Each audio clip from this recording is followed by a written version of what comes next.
नमस्कार दोस्तों, आज हम बात करेंगे छात्र आंदोलन की।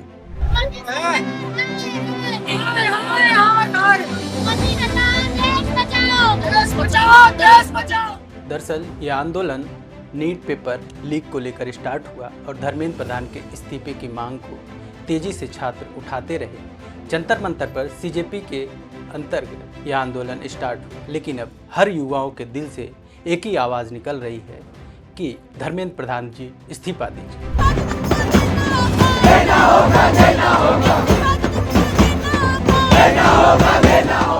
और ये आंदोलन दिल्ली के जंतर मंतर से लेकर देश के अन्य राज्यों तक फैल चुका है। पटना में क्या हुआ है आपने बखूबी देखा, महाराष्ट्र में क्या हुआ इसको भी आपने देखा।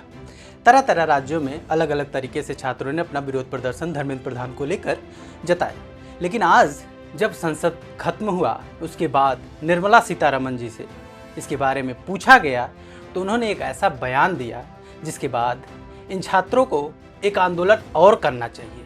वो आंदोलन है कि पेपर लीक होना जरूरी है। अगर जो पेपर लीक नहीं होता है उसको लेकर इन छात्रों को इस तरह सड़क पर उतरना चाहिए। देखिए उन्होंने क्या बोला।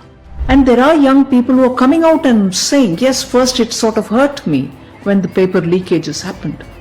But later I took advantage of that and prepared even more and my performance has improved and I've done well. तो आपने सुना, वो बोल रही हैं कि नीट का पेपर जो लीक हुआ वो एक तरीके से अच्छा था। उनका लॉजिक सोचिए, वो बोल रही हैं कि पेपर लीक होने की वजह से कई छात्र जो खराब प्रदर्शन किए थे दोबारा पेपर होने से उनका पेपर अच्छा हुआ। वाह भाई, ये कैसी सरकार है। और निर्मला सीतारमण फाइनेंस मिनिस्टर है, यहाँ शिक्षा मंत्री को जवाब दे देना चाहिए, लेकिन शिक्षा मंत्री धर्मेंद्र प्रधान सवालों से भागते हैं और तरह तरह के अन्य मंत्री जो होते हैं वो बयान देते हैं। फाइनेंस मिनिस्टर साहिबा, आप फाइनेंस संभालिए, शिक्षा मंत्री अपना जवाब देने के लिए सक्षम है। तकरीबन 2021 से वो शिक्षा मंत्री हैं, उसके बाद से लगातार कई पेपर लीक हुए।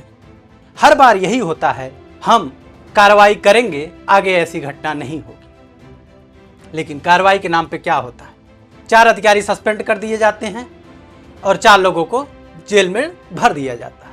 और जो लोग जेल में जाते हैं, जिन पर कार्रवाई होती है, उसको जनता के सामने क्यों नहीं लाया जाता कि उन पर कार्रवाई होने के बाद क्या एक्शन लिए सरकार ने। इसकी जवाब क्या प्रधानमंत्री मोदी देंगे, जिन्होंने आज ये भी कहा कि हर मंत्री को इंस्टाग्राम पे रील बनाना चाहिए। रील बनाने के लिए आप सलाह दे रहे हैं, लेकिन छात्रों के मुद्दों को लेकर आप इतना अनसिक्योर क्यों हैं। आप एक गार्जियन हैं देश के, और ये बच्चों की क्या मांग है, धर्मेंद्र प्रधान इस्तीफा दे दें।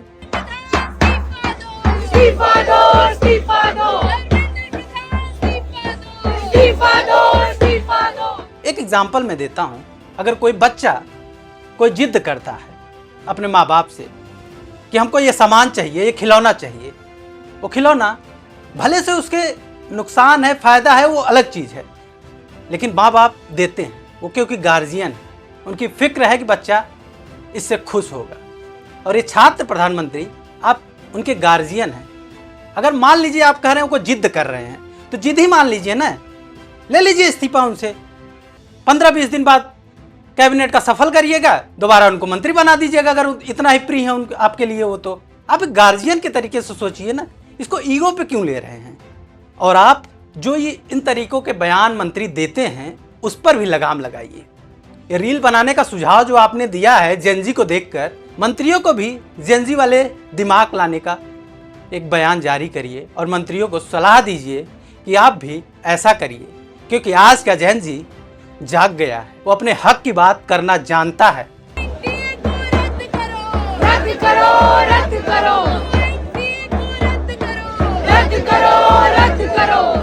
और फाइनेंस मिनिस्टर साहिबा, मैं इतना बड़ा तो नहीं हूं कि आपको सलाह दे सकूं, लेकिन मैं बस एक सुझाव देना चाहता हूं कि आप फाइनेंस मिनिस्ट्री संभालिए, क्योंकि अगर आप उस पर अच्छा काम करेंगी तो हमारे देश की करेंसी ऊपर जाएगी और हम आर्थिक रूप से मजबूत होंगे।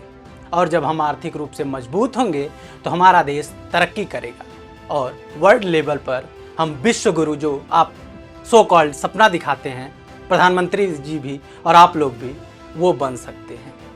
तो आप कृपया करके शिक्षा पे दखल मत दीजिए, आप फाइनेंस पे ही ध्यान दीजिए और देश की तरक्की में अपना कुछ अहम योगदान दीजिए। धन्यवाद।